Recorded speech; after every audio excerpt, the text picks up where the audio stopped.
नमस्कार दोस्तों, मैं सोनू भाटी और आप देख रहे हैं केडीएस इंफ्राटेक। आज हम मौजूद हैं यमुना एक्सप्रेसवे के सबसे डिमांडेड रेजिडेंशियल सेक्टर्स में से एक सेक्टर 22 डी के अंदर। अगर आपके पास 120 मीटर या 162 मीटर का प्लॉट है या फिर आप फ्यूचर इन्वेस्टमेंट के लिए प्लॉट देख रहे हैं तो आज की वीडियो आपके लिए बहुत इंपॉर्टेंट होने वाली है, क्योंकि आज हम ग्राउंड रियलिटी देखेंगे। डेवलपमेंट कितना हुआ है, रोड्स की कंडीशन क्या है, रजिस्ट्री और पोजीशन स्टेटस क्या है, और सबसे इंपॉर्टेंट फ्यूचर ग्रोथ की पॉसिबिलिटीज कितनी स्ट्रांग हैं। दोस्तों, सेक्टर 22 डी यईदा का एक एस्टैब्लिश्ड रेजिडेंशियल सेक्टर माना जाता है। यहाँ पर मेनली 120 स्क्वायर मीटर और 162 स्क्वायर मीटर के प्लॉट्स काफी पॉपुलर रहे हैं। सेक्टर की सबसे बड़ी स्ट्रेंथ है इसका स्ट्रेटेजिक लोकेशन। एक तरफ यमुना एक्सप्रेसवे की कनेक्टिविटी मिलती है, दूसरी तरफ नोएडा इंटरनेशनल एयरपोर्ट का इम्पैक्ट डायरेक्टली देखने को मिल रहा है। एयरपोर्ट ऑपरेशनल होने के बाद सबसे ज्यादा बेनिफिट जिन रेजिडेंशियल सेक्टर्स को मिलने वाला है उनमें सेक्टर 22 डी का नाम जरूर आता है।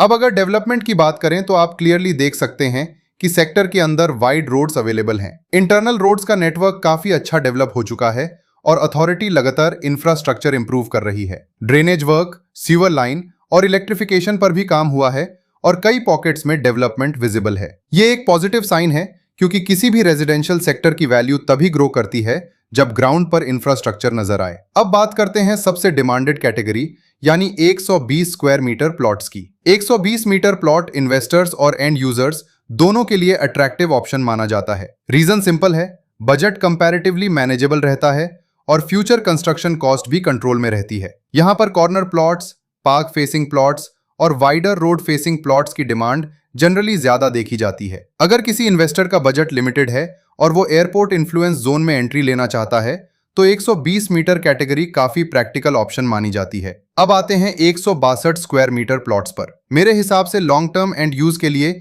ये साइज बहुत बैलेंस्ड कैटेगरी है, ना बहुत छोटा और ना बहुत बड़ा। फ्यूचर में इंडिपेंडेंट विला या लग्जरी रेजिडेंशियल हाउस बनाने के लिए 162 मीटर का प्लॉट काफी सूटेबल माना जाता है। इसी वजह से फैमिली बायर्स और एचएनआई इन्वेस्टर्स भी इस सेगमेंट में इंटरेस्ट दिखाते हैं। आने वाले सालों में जब एयरपोर्ट इकोसिस्टम फुल्ली एक्टिव होगा तब लेजर रेजिडेंशियल प्लॉट्स की डिमांड और भी इंक्रीज हो सकती है। अब सबसे इंपॉर्टेंट सवाल, क्या सेक्टर 22 डी में फ्यूचर ग्रोथ का स्कोप है? मेरा पर्सनल ऑब्जर्वेशन ये है कि सेक्टर 22 डी की ग्रोथ सिर्फ एयरपोर्ट तक लिमिटेड नहीं है। इसके आसपास industrial developments, logistics hubs, commercial activities और फ्यूचर अर्बन इंफ्रास्ट्रक्चर का इकोसिस्टम क्रिएट हो रहा है। जब किसी एरिया में एम्प्लॉयमेंट और बिजनेस एक्टिविटी बढ़ती है तो नेचुरली रेजिडेंशियल डिमांड भी इंक्रीज होती है। इसी रीजन से काफी इन्वेस्टर्स सेक्टर 22 डी को long term wealth creation zone के रूप में देख रहे हैं। लेकिन हमेशा याद रखिए, प्रॉपर्टी इन्वेस्टमेंट पेशेंस का गेम है। तो दोस्तों, ये थी सेक्टर 22 डी की ग्राउंड रिपोर्ट।